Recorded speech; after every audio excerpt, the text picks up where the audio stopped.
Si Steven ngayon ay kumakain na para mag-prepare para sa pagpasok sa school.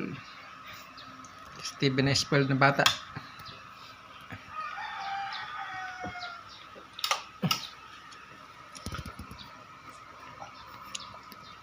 Si Steven na siga. Ang ulam na ay fish.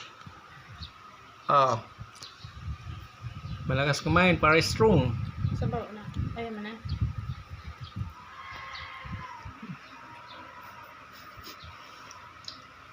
Mag-aral ng mabuti, TV na. Ha?